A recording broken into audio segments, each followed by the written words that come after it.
Welcome to another episode of the Get Back Coach, brought to you by Apollo Media.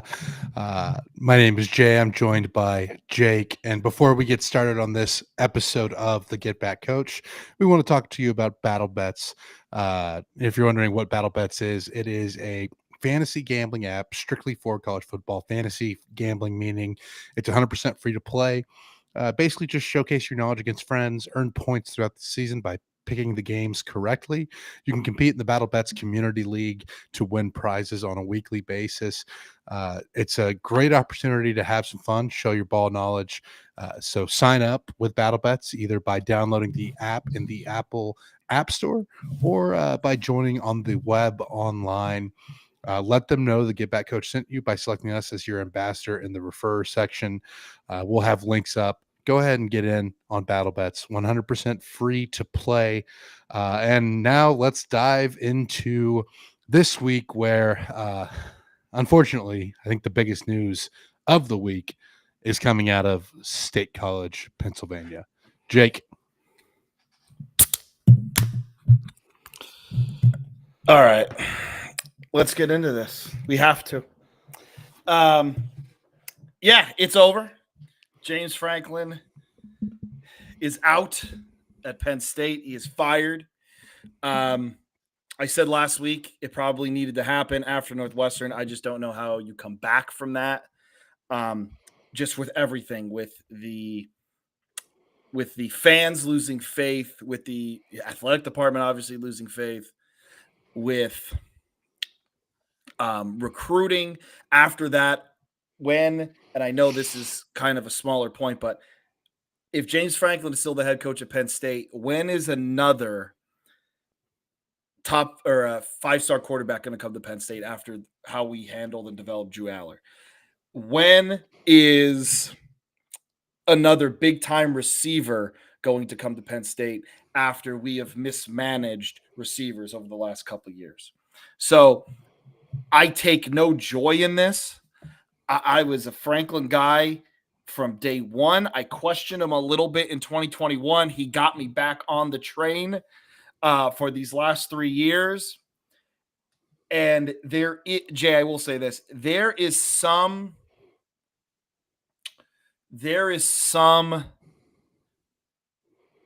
irony about a team that has always been consistent. Like these last 8 years, Penn State, not top tier, but pretty consistent. And for them to absolutely implode is something that I'm still kind of shocked at. So Jay, I want to hear your opinion on this because you are an outsider. Yeah, I mean, looking at the numbers, it's kind of hard to believe. Like, this feels like the first really bad year that James Franklin has had, discounting the COVID year, which was a weird one for a lot of people. And so you have a guy who won 2 playoff games last year and is now getting fired. But you can't look at it in a vacuum, right? There's a lot of moving parts. In State College, you mentioned the recruiting aspect of it, just the same issues on offense that have been repeatedly a problem and haven't seemed to have gotten better. And now the defense doesn't look as good either. Feels like this was a miss at the coordinator position as far as fit. And so you look at all of those factors. Plus, I just think sometimes these relationships get stagnant. And it felt like a time where I think James Franklin and the powers that be at Penn State are probably both annoyed with each other. And, it felt like the alignment was gone.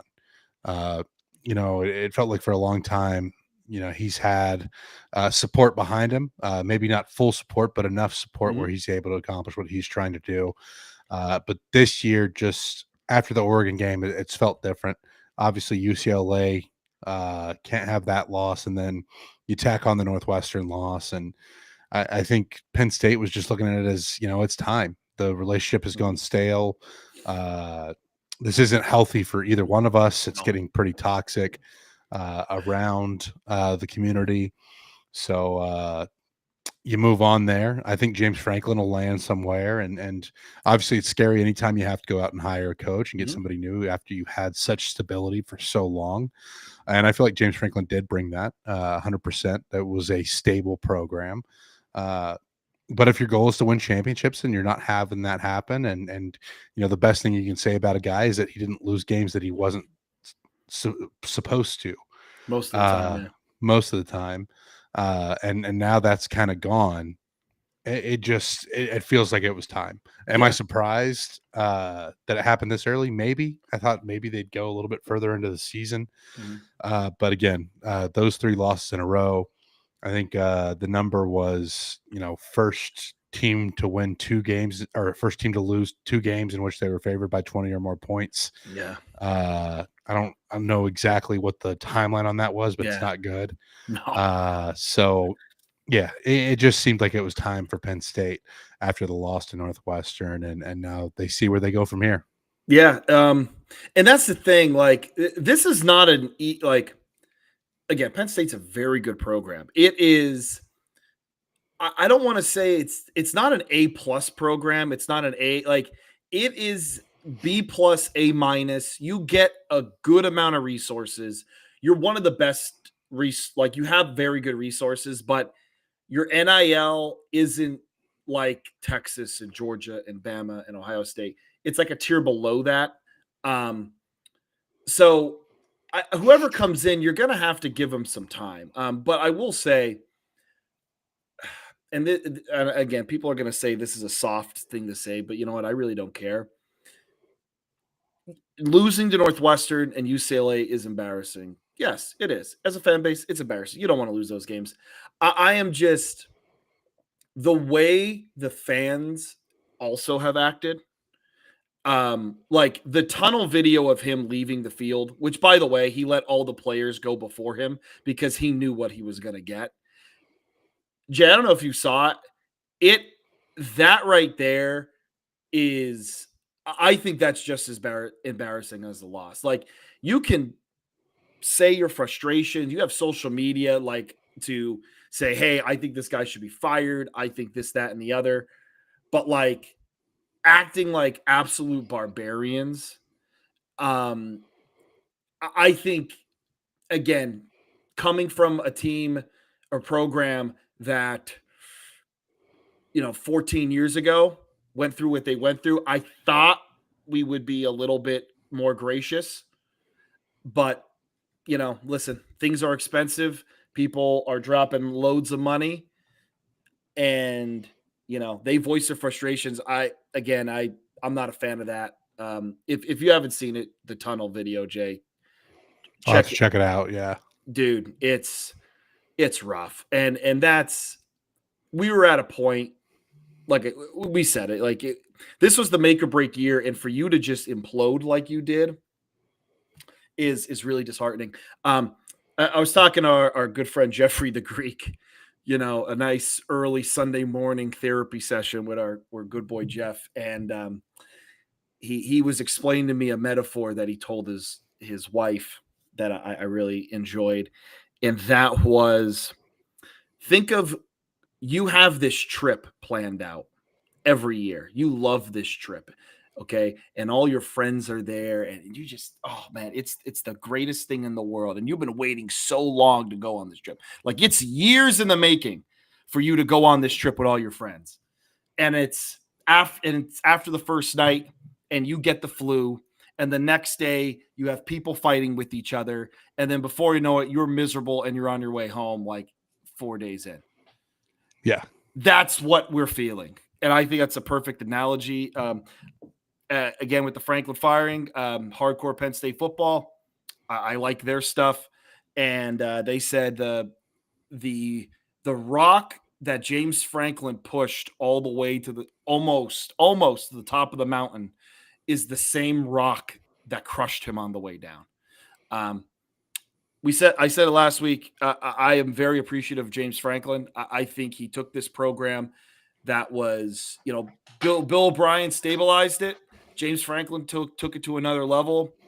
And listen, this program is out of the Stone Age. This program is elevated behind the scenes. But you know what? It's time. It's not healthy. It was not healthy for the people involved in Penn State's football program. It was not healthy for James Franklin. The man looks defeated. The man hasn't looked right since the beginning of the year, but he really hasn't looked right since Oregon, and he's feeling it. Nate Bauer just said today that Franklin addressed the team before he left, and the people reporting back said it was one of the toughest scenes they've ever seen. That like people are just players, because as a player they've looked like they've looked terrible. A lot of those players are feeling like, dude, we just got him fired. And I think there's a lot of that. I think he was there for a while, and again I think this team was wound too tight, Jay. Yeah. I think they felt the pressure. I think they knew this was make or break.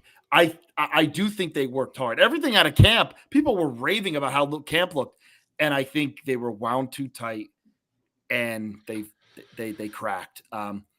I will continue unless someone tells me differently that he was this, that, and the other behind the scenes of Penn State. I will root for James Franklin. I hope he stays away from Virginia Tech because that's recruiting territory. But no, I think like I said, the man should be appreciated. But man, it was time, and to see it, Jay, unravel so quickly. Like they had a lead in overtime against Oregon, Yeah. and that was 16 days ago, and he's fired. I think it's the right decision. I really do. Penn State has Terry Smith, and longtime guy. I hope they play some inspired football here on out. But the hard part's over. As a fan, like it ain't getting any worse than this. So I'm a Well, little excited. It might, but I'm kind of excited. yeah. I'm a little excited. Hey, it's gonna be a fresh start. The anxiety of the will they won't they is gone. So yeah, I don't know. Jay, I like to hear I know I ramble, but I like to hear your opinion because you're an outsider to all this. Yeah, again, just kind of echoing it. It felt like the relationship was done, kind of soured there. Yeah. I think James Franklin is still a great coach. You look at what he was able to do. Obviously, not at that elite level that Penn State was hoping for, but still a very talented coach, able to win a heck of a lot of games at Penn State. I think he'll land on his feet. Some of that'll help with the buyout situation at Penn State too. I mean, I think there's some clauses about him getting a job, and I think he'll be eager to get back to work. Not the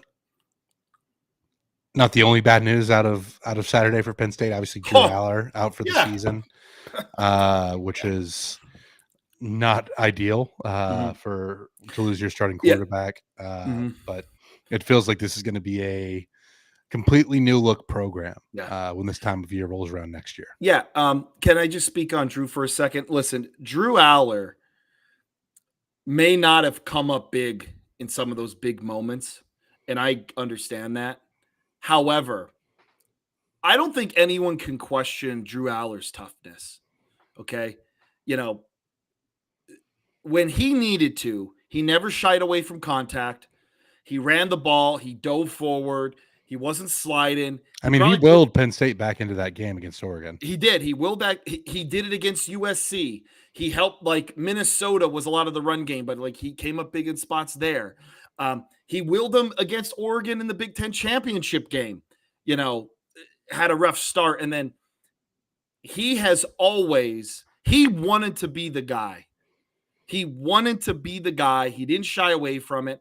I hate the badmouth coaches, but man, I think the Penn State passing attack, the pass scheme, I think really hindered him. I think the receivers have been awful, and I think that's coaching. And I think the system failed Drew Aller because there are glimpses that, hey, this kid's good, and Penn State couldn't unlock him. So I feel terrible for Drew Aller. I hope he bounces back. I hope he gets drafted. I think he will, and I really hope he has a shot with an NFL team because it's there. I just worry about him mentally, but anyway, I guess long story short, Drew Aller laid it all out there for Penn State. And yes, we're going to talk about the interceptions, Jay. I know we are. But do you know Drew Aller is number one in Penn State history for touchdown and interception ratio? Did not know that. He's going to end as number one touchdown interception ratio, number one, and it's going to be a guy who's known for throwing picks in the fourth quarter. Yeah. Irony. But anyway, yeah, we'll be. I mean, if we hear something coming up about head coaches, we'll talk about it. There's no need to go into that right now. We got a whole season to discuss that. But yeah, Jay, it sucks, man. It sucks, but I am a bit excited. I think the anxiety's gone of will they, won't they, and all that. And I think it's nice to have a fresh start. It is. Yeah. There's a part of me that is kind of like, hey, this is going to be okay. Yeah. So it's tough. I mean, I've been through that with A&M and Jimbo, and before him with someone. I think Penn State relatively has been one of the more consistent programs as far as coaches over the past few years, which is not something a lot of teams have seen. So will be interesting to see how they handle this big search. But moving on from that, we get into Alabama and Mizzou. Alabama wins 27-24. Ty Simpson again looks strong. I felt like the Mizzou offense was really tested by defense for the first time this season. Obviously, Alabama was a massive step up in competition. They did have the win over South Carolina earlier this year, but South Carolina doesn't look like the team that we expected them to look like. The Kansas win was decent, but again, Kansas is not at that upper echelon. Great win for Bama on the road. Mizzou still looks strong in defeat, but I think the key for them is going to be finding ways to get them out of Hardy going because they weren't able to do it against Alabama on Saturday.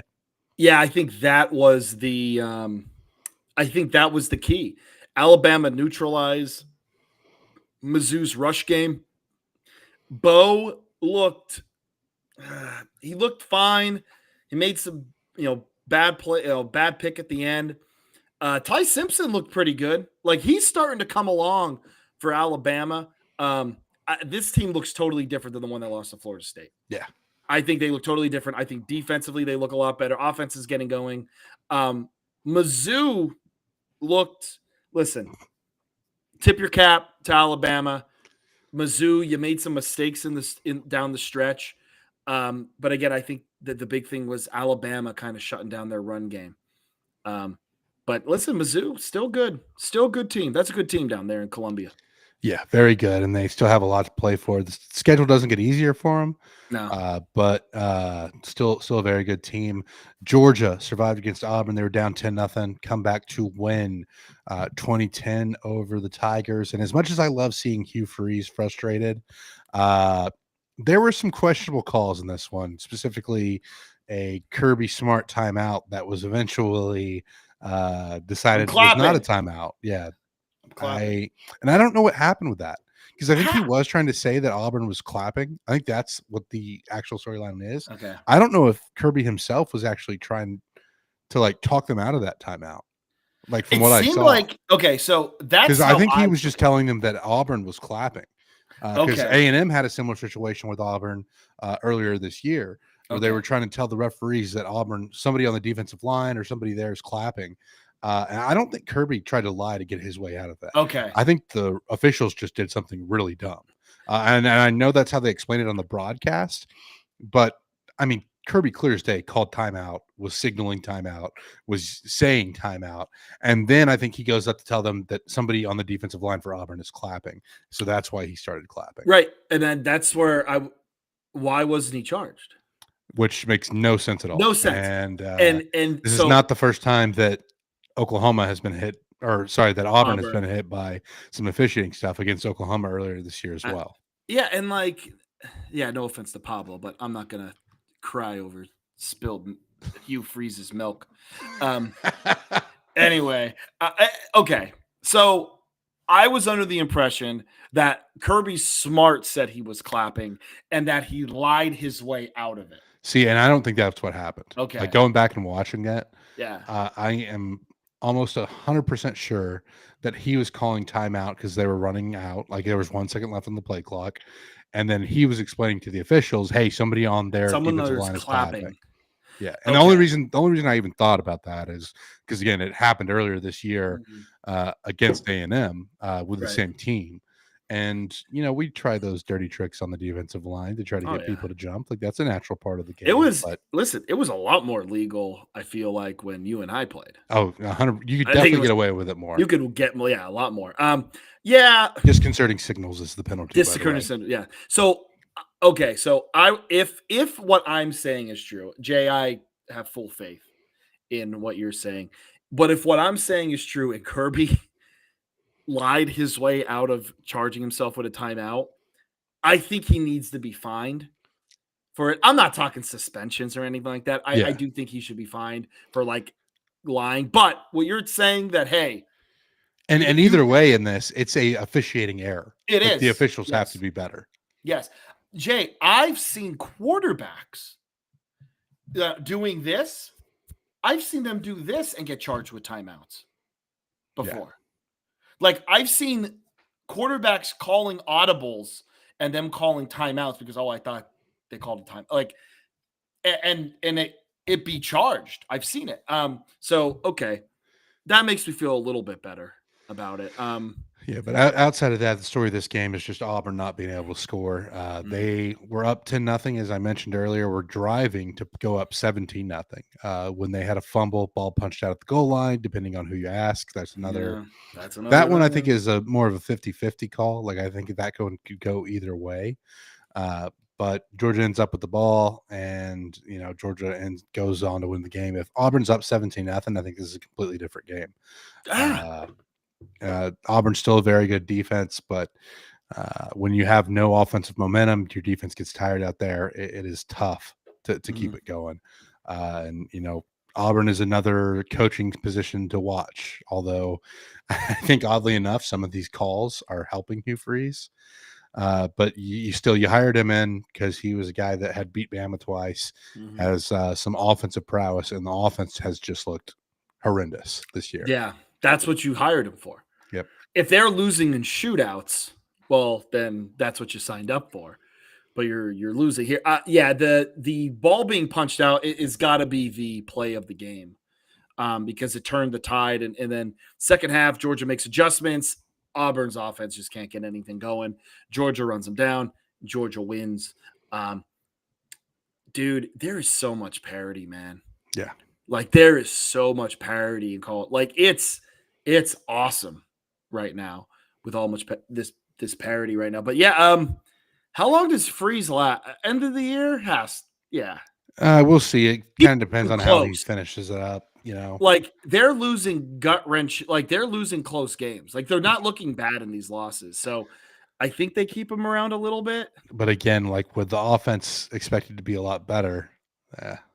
I don't know. Yeah. And again, everyone else is starting to fire their coach. So is now Auburn going to be like, well, we have to get a jump on the train. Yeah.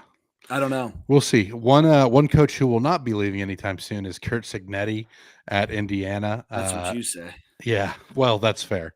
We'll see. One that won't be getting fired anytime soon. Oh, yeah. Indiana went into Eugene and they beat the Ducks 30-20. Really strong performance too. I mean, they felt like the better team. It was wild to see. Mendoza's great. Surratt at wide receiver, very, very talented. Jay, I didn't get to watch as much of this one just because I was out tailgating. I don't know if you've gotten to see it, but it was just like kind of checking in on the game periodically. I was super impressed with what Indiana did. So yeah, this was part of my Sunday morning film sessions that I have in my basement. First of all, Kurt Cignetti is real. If there were any doubts, like I was a bit of a doubter myself, and this dude, man, can coach football. Let me talk about the game though, first. I think Indiana kind of played or took advantage of Oregon's youth a bit. Elijah Sarrett looked really good. Mendoza is good, but he has a whoopsie or two in him a game, I feel like. Yeah. And he had that in that pick six terrible decision. But man, Indiana is serious about football. They're throwing money at the program for really the first time. They are investing in it, and Signetti is the real deal. Jay, we talk about talent composition rankings, correct? Like we talk about this a lot. We talk about, hey, guys on your team, where were they recruited? Like, what star were they when they were recruited? How are the transfers you have coming in? How many stars were they? And it's not the end all be all, but it is a very good indication of who is going to be good. I believe the last like 15 whatever national champions all had a talent composition ranking inside the top 15. Okay. So, where is Indiana's talent composition in the Big Ten? Where do they rank, Jay? Do you have the number just in the Big Ten or overall? I have both. Okay. So where do they? There are, by the way, for you not to be confused, there are 18 teams in the Big Ten now. Yeah. I would say 9. That's a very good guess. That is wrong. They are dead last. Wow. They are dead last. They do not have a 5-star. They have 7 4-stars. 7 4-stars. Everyone else is a 3-star low. So where are they in the country? 74. Okay. That is coaching, my friends. That is scouting. That is how you elevate a roster. In a college football world where it is very difficult to elevate a roster, because a lot of times, Jay, Jimmy's and Joe's beat the X's and O's. But what Indiana is doing, not looking for the best players, Jay, looking for the right ones. Herb Brooks, miracle. And I think that's what Curt Cignetti is doing. Man, he can come off as so arrogant, piss and vinegar, but dude, the man can coach. He can coach. I still worry about Indiana down the stretch if they have some injury issues. I think the depth is still going to be a bit of a question, but no doubt that Cignetti has completely turned this program around and turned them into a contender. I mean, this is a very, very good Indiana Hoosier squad, and seems like they really get up for the big games too. Oh, they do. And man, look at Indiana, dude. Indiana is a power in the Big Ten. Penn State is plummeting. Now all we need is Penn State basketball to be like really good, and Indiana basketball to plummet, and we will be living in the bizarro world.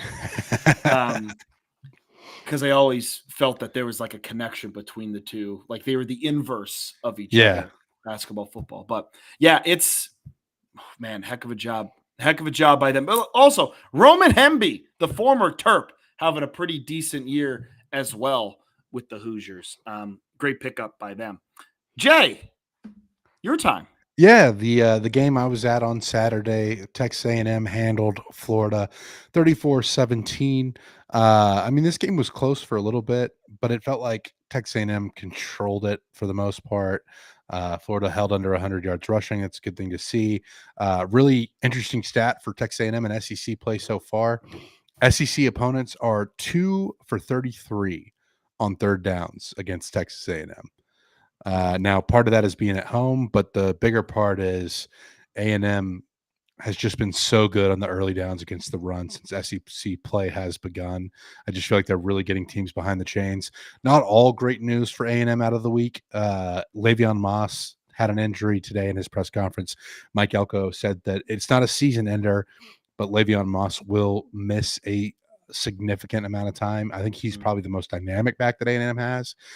The good news for A&M fans is it's still a very talented backfield. You have Reuben Owens, who went for over 130 last week.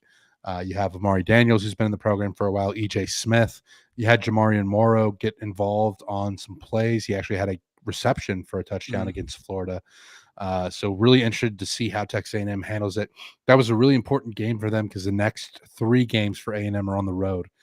You're at Arkansas with Bobby Petrino this week. Then you have on the road at LSU, a place that you haven't won since joining the SEC. You have a bye week, and then you have on the road at Missouri, who we've already talked about as a very solid SEC team. So really important to have the momentum going into this road trip because 3 straight road games. Is Arkansas a true road game?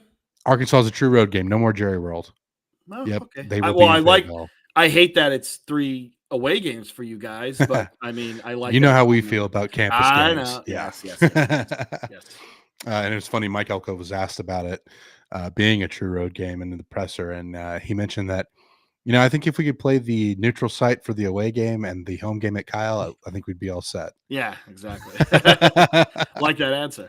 Like that answer. Oh yeah, but momentum going strong for A&M. They're a top 4 team now, 6-0. So now you have to finish, and Yeah, things do not get easier at the end of the season. Jay, just saying.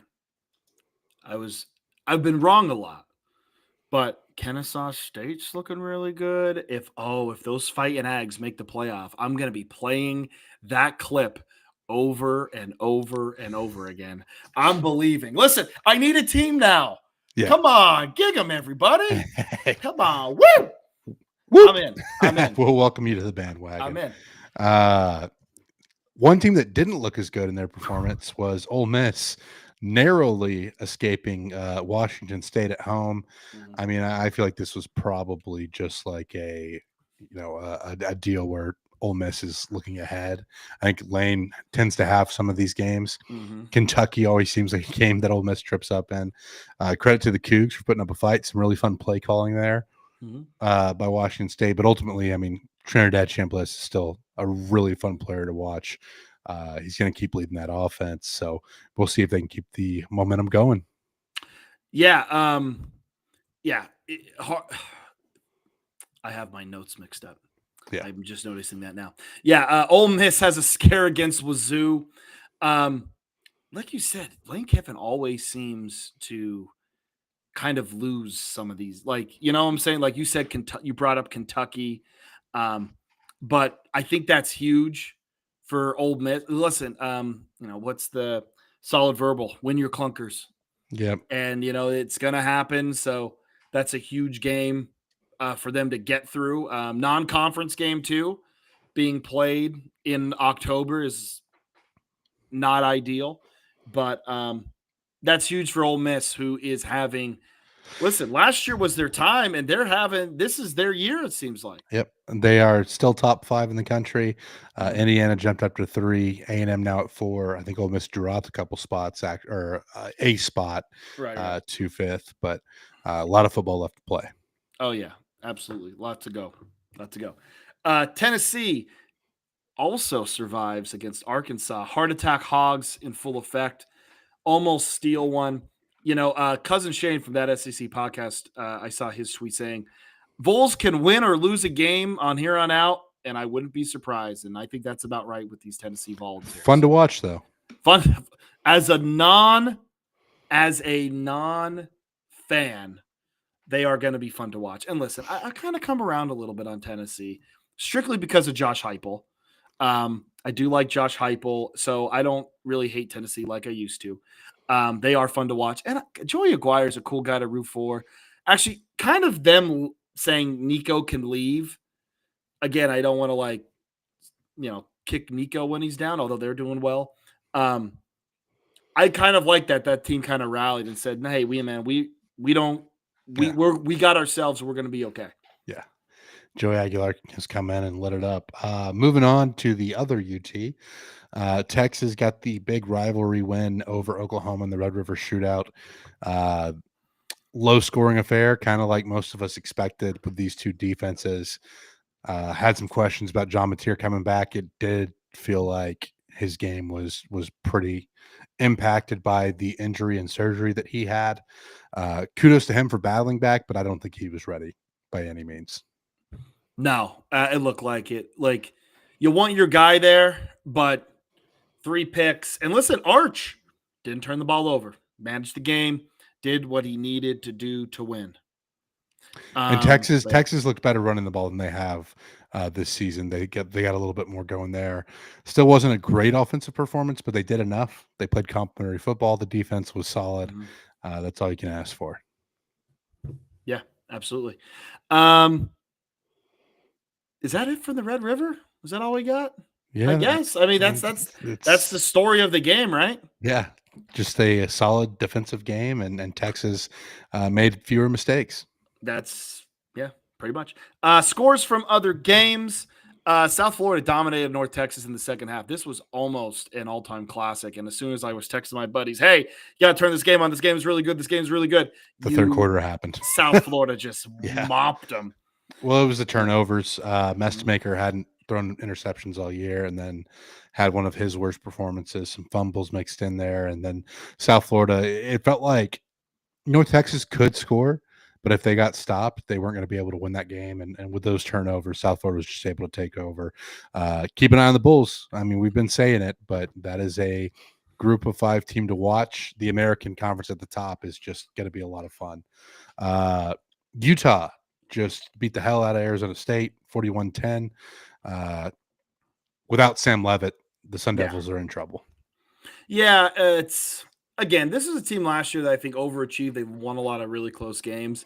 Not saying that they're bad, and now your leader kind of goes down. I think I like Dillingham. I still like Arizona State as a program. I still think they're going to be fun.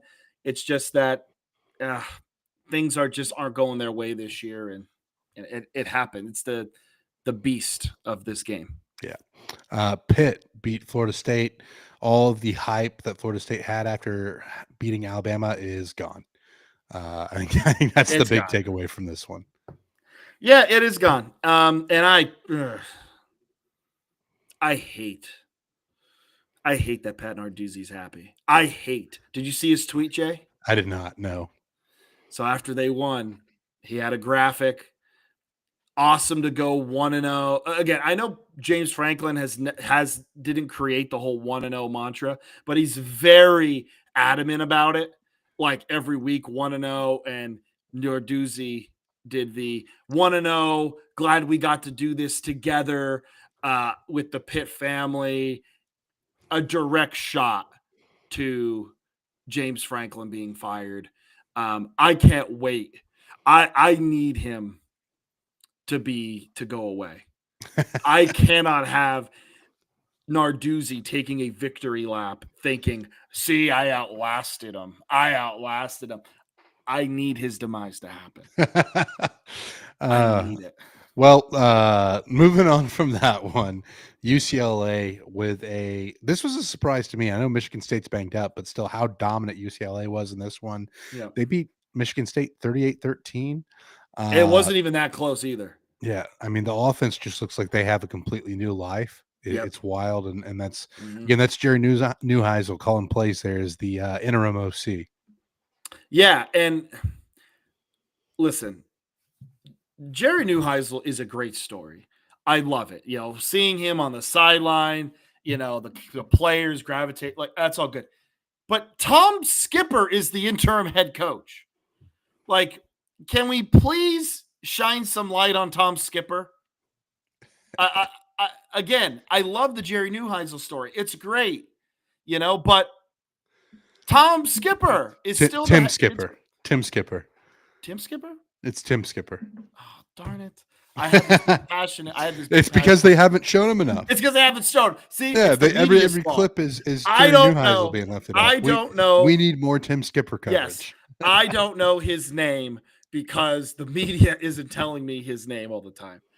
Like, yeah, come on, Tim Skipper. We need more coverage of Tim Skipper. Oh man, Iowa thrashes Wisconsin 37-0. I think it was the first time that Wisconsin's been shut out at home. Yeah, for either like ever or like a long 90s, some in the 90s. It was rough. So really wild to me, honestly, because I thought Fickle. I texted you on Sunday. I thought Fickle was going to be gone. Yeah, after that kind of result in a rivalry game. And then I texted back. I'm like, "Oh, James actually might be gone first, from what I'm hearing." And sure enough, James was gone. James went first.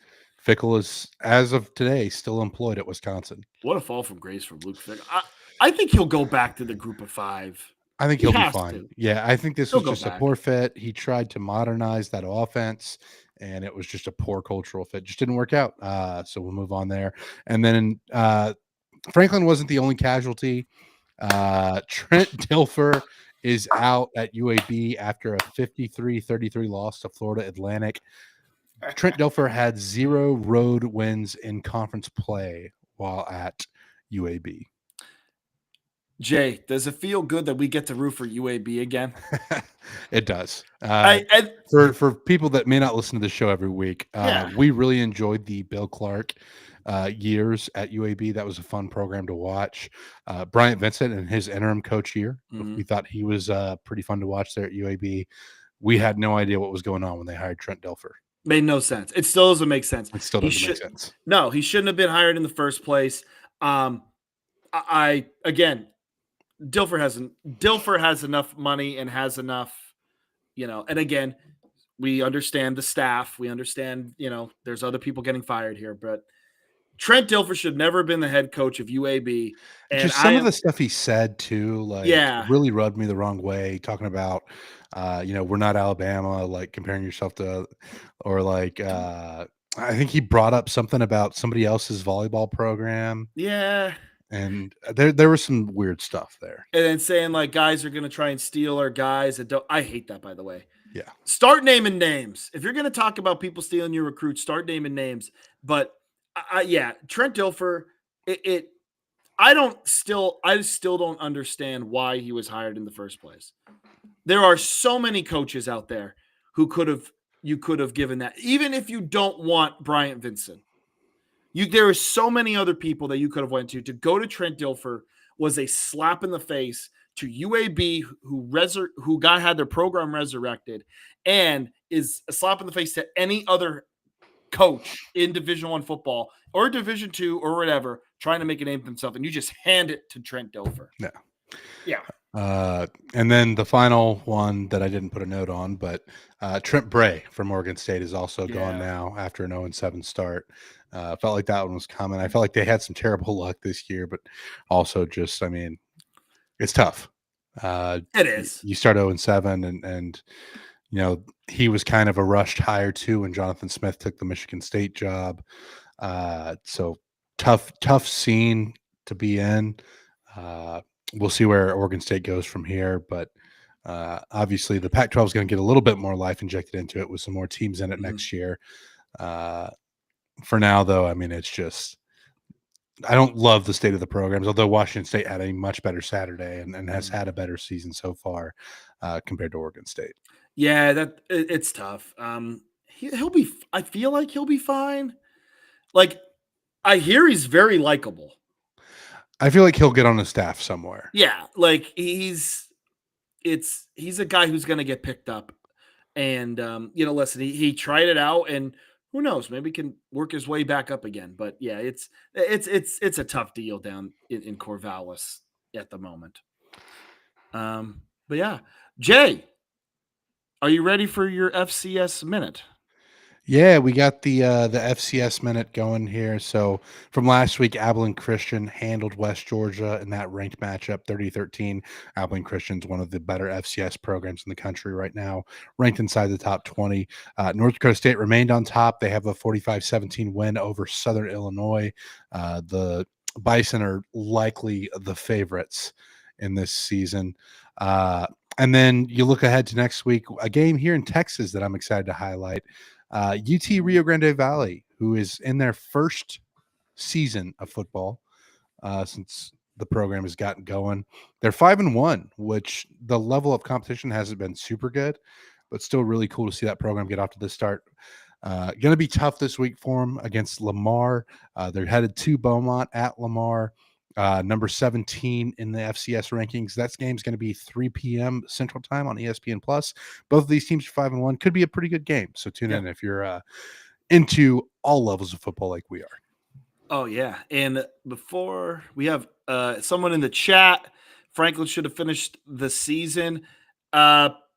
Just really quick, in today's college football world, I don't think you can. The season was dead anyway. You got to start moving fast because teams are gonna start firing people, and especially with it's a recruiting. shame. Yeah, it's a shame. It really is. But I understand. I was talking to people today about it, but it's just you had to do it. You had to rip the Band-Aid off then. As much as I hate to say it, I think you had to. But Jay, we have football all week. 49 days straight, I think. Oh, so we have Monday Night Football happening right now. Obviously, we're not NFL guys. No. Check out the Play Action Takes and those guys for all that. Um, But so let's just, we won't spend a whole lot of time, but what's the game you're looking at? Tuesday, Liberty at New Mexico State, Arkansas State at South Alabama, Western Kentucky at FIU. Is there a game there that you're excited? Hey, you have the chance of having these three. Who are you watching? yeah, I think you look at the Sun Belt game, the Arkansas State at South Alabama Mm-hmm. is probably the game that I'm most interested. It also has the closest line here. Uh, both of these programs are good Sun Belt teams. You know, should be a competitive matchup. So that's the one on Tuesday I'm most excited about. On Wednesday, we have UTEP Oh, at Houston and mm-hmm. Delaware at Jacksonville State. Delaware at Jacksonville State should be a fun one. We got the Blue Hens versus the Gamecocks. So we got a Yes. little poultry battle there. Poultry battle and old FCS powers kind of going Yeah. against each other's as well. UTEP at Sam Houston, nice little in-state. I don't know, rivalry is probably not the right word, but like Not an not yet. in-state matchup. I think this one could. Both these games fun for different reasons. UTEP and Sam Houston are kind of at the bottom. Delaware, Jack State are doing pretty well this year. Solid. Yeah. Solid program. So there's something for everyone here. Oh, Jay, I think I'm going to watch UTEP at Sam Houston now. It'll be from the soccer stadium, Shell Energy Stadium here Very in nice. Houston. Whoa, okay. So if you're looking for something to do on your Wednesday night here, Mm. pop over, go watch some football in the Bayou City. Listen, have a date night. Take Yeah. the lady out, or man, doesn't matter. Take them out. Have a nice, have a beverage, enjoy a nice football game. Yeah. Thursday we have Tulsa at ECU. Uh, Tulsa, the win against Oklahoma State was really good, but they still have a lot to build on to Yeah, get to where they need to be. ECU should probably run away with this I one. think ECU rolls here. I think they're going to be mad about last week's loss. I think ECU is going to roll here. Yeah. Then we have Friday. Good slate on Friday, by the way. Yeah, Louisville at Miami. Top two Miami. Miami's a 13.5 point favorite. Over under set at 53.5. What are you thinking for this one, Jake? Louisville to cover. Louisville to cover. I think. Listen, Miami's good. No denying that. Miami's good. Jeff Brom in these situations. Friday night. I know it's at Miami, but give me Louisville. And Miami tends to always have kind of some kind of slip up every Yeah. year. So we'll see. This could very well be the spot. Nebraska at Minnesota. Minnesota is a 6-point dog at home. 47.5 is the over under, and I'm going to take the under because I think this is going to be a defensive matchup. Are you on the over? No, I'm on the under too. Well. I hate when we're together like this. Yeah. It's usually not good. You could always fade us. Yeah, that's always an option. I like the under 47 as well. And then we have our final Friday night game, a little Mountain West action. San Jose State at Utah State. While we're talking about this Utah State team, because I do want to mention this, how about Hawaii and the year they're having? Hawaii just beat Utah State. They're now 4-2, so 2 games away from bowl eligibility. Really good year for the Bows, but interested to see how this game shakes out. Should be a lot of points scored in this one. 64.5 is the over and under. Yeah, I'm kind of looking at over, but I think Utah State -4 at home is what I'm really looking at. Listen, hey, you talk about Hawaii. Isn't that kicker's like 18 for 18 after the first game or something like that? Like, what a story. Learn how to kick on YouTube and then went to JUCO at Hawking, which Lackawanna used to play. We used to play them all the time. But yeah, look at that. Great story for Hawaii. But yeah, for this one, really good game, guys. Watch this one at night. It's going to be a good one. High scoring matchup.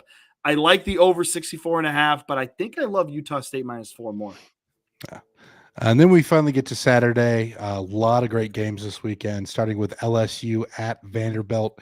Vanderbilt is a 1.5-point favorite, over under set at 49.5. The LSU offense just hasn't taken the steps forward that I think we expected here. Vanderbilt is what they are. They're a gritty, scrappy team. They're going to fight you for every yard. Mm-hmm. I think I like Vandy at home here. I think I like Vandy in Nashville. Vandy -1.5. Taking Vandy. I like Vandy in this one. I think a lot of people are going to jump on LSU. Yeah, Give me Vandy. I would not be surprised. Georgia Tech at Duke. Duke is a 1.5-point favorite at home. 60.5 the over. Georgia Tech just finds ways to win games, so I'm just going to take Georgia Tech until they lose. Give me Georgia Tech as well. Give me Georgia Tech as well. Yeah, Georgia Tech +1.5. Washington at Michigan. Jake, should Washington be ranked before we dive into this? One loss to Ohio State. Their wins haven't been great, I guess. I mean, they beat Rutgers, but I don't At know. this point in the season, they have to be, right? They're not. They should be. They are a 6.5-point dog on the road to a Michigan team who's coming off a bad loss to USC. 50.5 is the over-under here. I'm taking Washington to cover. Give me the under 50.5. There we go. Under 50.5. All right, moving on. Ole Miss at Georgia. Georgia is a 7-point favorite at home. That's just too much for me right now. Mhm. I think I'm taking Ole Miss to cover. I think Georgia still wins, but I like Ole Miss to keep this one close. Just with what they're able to do with Trinidad Chambliss at quarterback, the mobile aspect of that, I think Ole Miss is going to scheme some stuff up. Going to be a tough game. Georgia comes out on top. Ole Miss covers. Ole Miss plus the 7. I'm on with you. Ole Miss plus. If it gets to 7.5, 100% take it. If it gets lower than 6.5, if it gets to 6.5, I don't know if I take it. Fair enough. But yeah. Old Dominion at Ooh. James Madison. I wanted to include this Virginia interstate rivalry. Mhm. So Old Dominion did have a little bit of a disappointing loss to Marshall last week. I thought we were going to have 2 one-loss teams going into this one. Instead, Old Dominion's 4-2. James Madison's 5-1. James Madison is a 1.5-point favorite in this one with Chesney there. 47.5 is the over/under. I like James Madison at home at the Rock. I feel like they're going to be fired up for this one. Going to be a big game in Harrisonburg, and I like James Madison to roll. Old Dominion was looking ahead last week. They get it right this week. Ricky Ronnie gets it done on the road. Old Dominion money line in Harrisonburg. There we go. Going to be a fun state of Virginia matchup. Watch that. I have a feeling that's going to be an electric environment, by the way, if you're around that area at all. Might try to see if you can go. Texas Tech at Arizona State. Arizona State is a 10.5-point dog. I don't know what the Levitt situation is, but Texas Tech has been smoking everyone this year. They're not taking their foot off the gas. I like Texas Tech to win and cover on the road. I hate that line. It's so big, and Arizona State is man. I mean, if we're doing the transitive property, we saw what Texas Tech already did to Utah. You have the quarterback questions at Arizona State. The gambler in me says take Arizona State plus 10.5 because my head says Texas Tech's going to blow them out. Yeah, Texas Tech's defensive line is just so much better this year, and that does not bode well for whoever is at the quarterback position for Arizona State. USC at Notre Dame. 8.5-point favorites Notre Dame is after the big win for USC over Michigan. 61.5 points, the over/under here. I think I'm going to take that over because both of these defenses have struggled this year. 8.5 feels like a lot for a USC team that feels like they have a little bit of momentum. Plus, it's a rivalry game, so you can throw out some of the stats. Just expecting a lot of points in this one. I like over 61.5. All right. Tennessee at Alabama, 3rd Saturday in October. Alabama is an 8.5-point favorite at home in Bryant-Denny. 58.5 is the over/under. 8.5's a lot. Yeah. Which makes me think. But Tennessee, I feel like, can score enough to. I think Tennessee covers. Alabama wins. I don't love it. See. This tells me Bama's going to blow them out. I'm going to revisit this. Let's move on to Mizzou and Auburn. All right, Mizzou at Auburn. Coming off their first loss of the season, they head to the Plains. Auburn is a 2.5-point favorite. 44.5 is the over/under. Feels like Hugh Freeze is kind of back against the wall. The officiating woes worry about the Auburn offense, but I think the Mizzou defense is going to, or the Mizzou offense is going to struggle against this Auburn defense. I think it's going to be a low-scoring affair. Should be a fun one though. I think I'm going to take the under here at 44.5.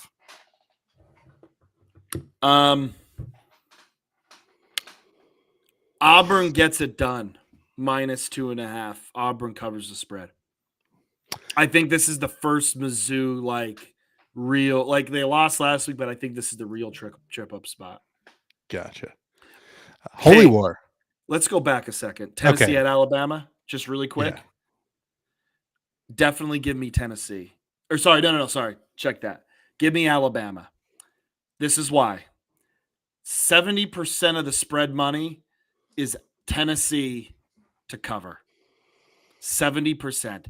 Give me Alabama to cover the spread. There you go. Fade the public, y'all. Fade the public. Well, right, let's go.